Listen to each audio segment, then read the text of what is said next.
Hubo un periodo durante el año 2020, es decir, durante la pandemia, en la que comencé a tener dudas muy fuertes sobre la fe, porque, pues vamos, parecía que era el caos. Yo estaba convencido de que ya se iba a acabar el mundo y de que ya era el final. Y pues, rumiando en YouTube, me encontré con estos YouTubers que se hacen llamar católicos, pero que nomás no paran de hablar mal de la iglesia. Y sí, hay muchas cosas que están mal en la iglesia y siempre ha sido así. ¿Por qué? Pues porque la iglesia sí es una institución divina, pero al final somos seres humanos y somos pecadores y nadie es perfecto.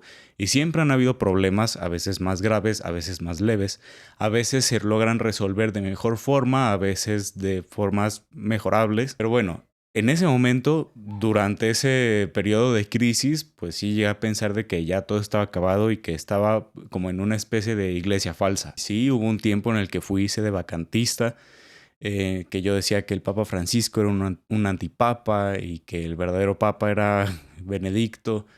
Llegué a creer cosas incluso de herejías como el jansenismo, incluso cierto arrianismo. Pero en medio de esa confusión, empecé a redescubrir la fe ortodoxa y me convencí de que era real. Así que me puse a investigar, me puse a leer sobre qué es la iglesia ortodoxa, sobre cómo funciona y cómo podía unirme a la iglesia ortodoxa, porque me parecía que era más conservadora. Observando únicamente la doctrina o la disciplina y comparando la de la iglesia católica romana con la de la iglesia ortodoxa, o lo que solemos llamar iglesia ortodoxa, que en realidad son varias iglesias, pues hay diferencias como muy importantes y sí pareciera que los ortodoxos se apegan más como a su tradición o que muy pocas cosas han cambiado con ellos a través de los siglos. Da esa sensación de algo incambiable, de algo fuerte, de una seguridad doctrinal.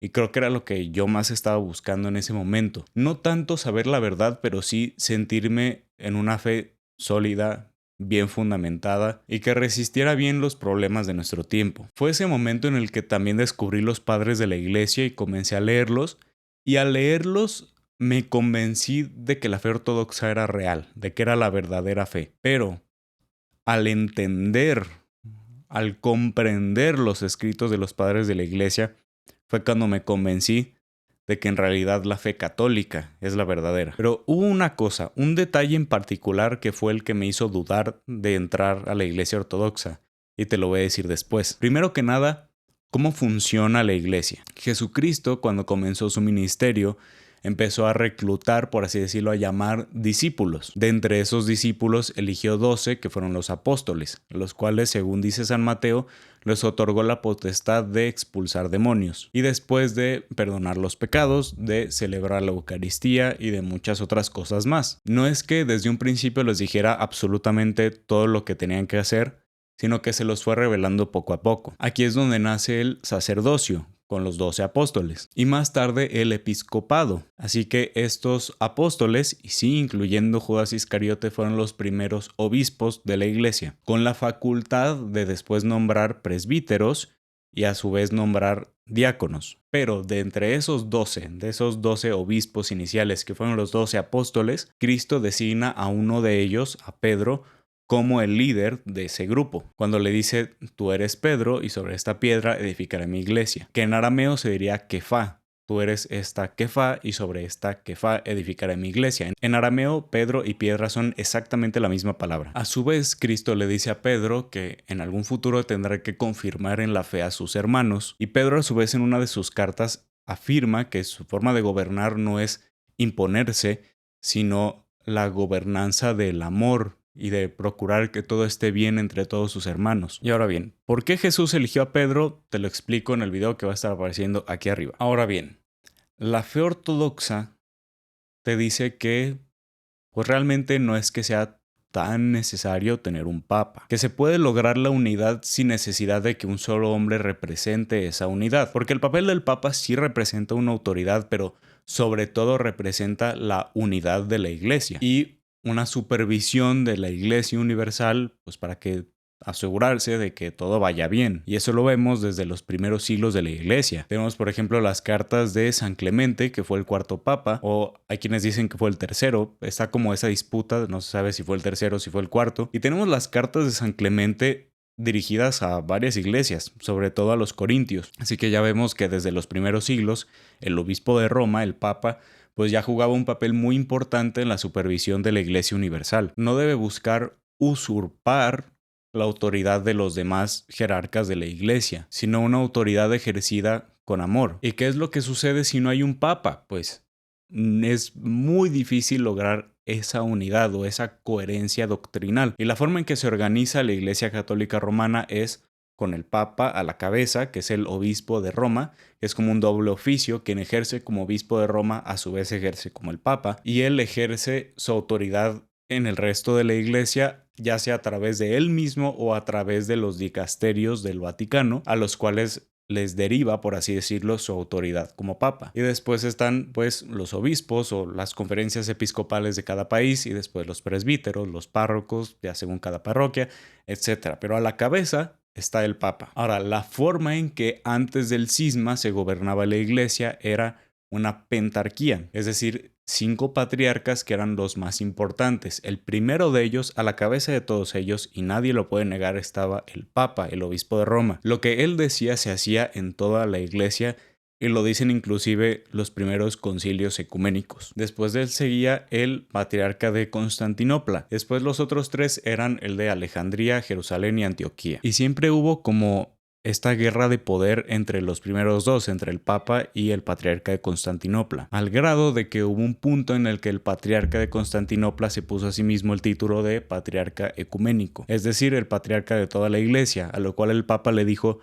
eso no te corresponde a ti. Después de muchas otras peleas se terminaron excomulgando mutuamente, y así es como surgió la Iglesia Ortodoxa, la cual propone que un papa no es necesario, sino que los demás patriarcas, los 4 que quedaron, más otros que se han ido añadiendo con el paso del tiempo, que entre ellos democráticamente pueden gobernar la iglesia y pueden tener unidad y paz y felicidad, y todo está bien sin el papa. Pues sí, está difícil lograr esta unidad cuando no tienes un papa. Y así es como funciona la iglesia, con un papa. Y aunque hayan cosas que estén mal, aunque hayan como ciertos obispos, ciertos sacerdotes que hacen o dicen cosas que no deberían hacer, al final lo importante es estar donde está la iglesia verdadera. ¿Y qué fue eso que me hizo dudar que la fe ortodoxa es real?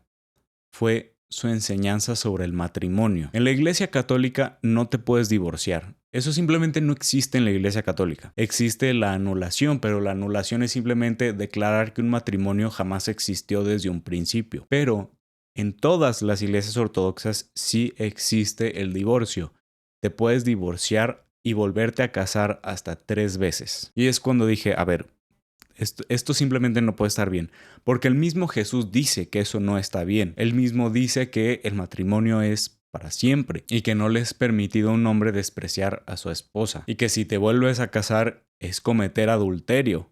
Es más, ni siquiera puedes volverte a casar. Si tu matrimonio anterior ya es válido, no puedes volver a contraer matrimonio. Pero lo que más me sorprendió fue que ellos mismos saben esto y lo reconocen y saben que está mal. En la iglesia ortodoxa no se celebra el matrimonio dentro del contexto de la celebración eucarística, sino fuera. Siempre se celebra fuera de la misa o de la divina liturgia, como le llaman ellos. Y siempre se leen algunos pasajes de las Sagradas Escrituras durante una celebración de una boda. Cuando es tu primera boda, los textos siempre hacen alusión a la unión del matrimonio. Pero si es tu segunda o tercera boda, los textos son penitenciales. ¿Por qué?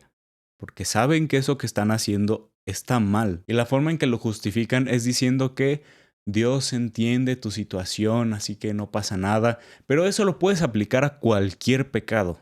A cualquiera. O sea, es un sinsentido. Están haciendo algo que va directamente en contra de algo que enseñó el propio Cristo.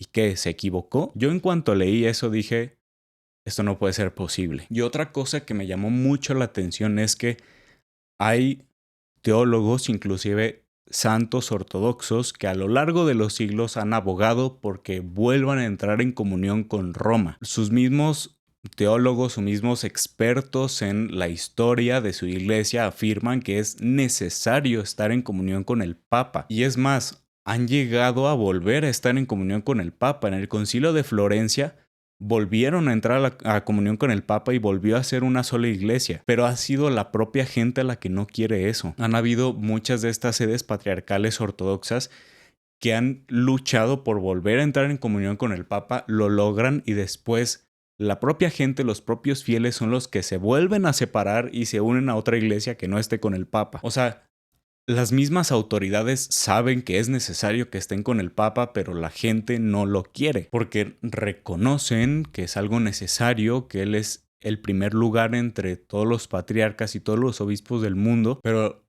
la gente nomás no lo quiere aceptar. Y otra cosa que me pareció muy interesante y que me hizo darme cuenta de que muchas de esas cosas que enseña la Iglesia Ortodoxa están mal es que muchas veces la única forma que tienen de explicar su doctrina es basándose en la doctrina católica. Por ejemplo, la única forma en que, según ellos, pueden explicar que el purgatorio no existe es simplemente contradiciendo a la Iglesia Católica. O la única forma en que pueden explicar que la Inmaculada Concepción es falsa es contradiciendo lo que enseña la Iglesia Católica. La Iglesia Católica basa su doctrina en las Sagradas Escrituras, en la tradición y en el magisterio, es decir, con argumentos lógicos, racionales, hasta donde llega la razón, y donde no llega la razón, pues la inspiración divina, las Sagradas Escrituras, la palabra de Dios. Pero mucho de lo que enseña la fe ortodoxa, la única forma que tienen de argumentarlo es simplemente contradiciendo lo que enseña la Iglesia Católica. Y una verdad no se puede basar en contradecir al otro. Y la verdad no puede simplemente fundamentarse en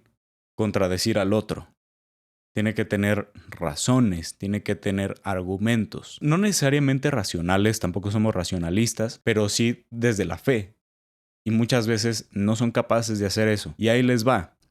La Iglesia Ortodoxa, oficialmente, o sea, sus autoridades eclesiásticas, el sínodo de patriarcas de todas las iglesias, sí aceptan la doctrina del purgatorio, sí aceptan la doctrina de la Inmaculada Concepción, sí aceptan la doctrina del pecado original, no las niegan, pero es la propia gente la que dice que son falsas. Una buena noticia, algo bueno, que tanto el patriarca de Constantinopla, Bartolomé, y el Papa León XIV, ambos ya han expresado fuerte y claro que están decididos a entrar otra vez en comunión, a volver a ser una sola iglesia y resolver como todas estas diferencias que podrían quedar ahí flotando. Ya estamos mutuamente de acuerdo con muchas cosas. Ahora solo esperemos que no pase lo que ha pasado en otros siglos, de que es la propia gente la que no quiere aceptar esto. Esperemos que muy pronto suceda esta reunificación y que todo sea para mayor gloria de Dios y la salvación de muchas almas. Así que bueno, esa es la razón por la que casi fui ortodoxo.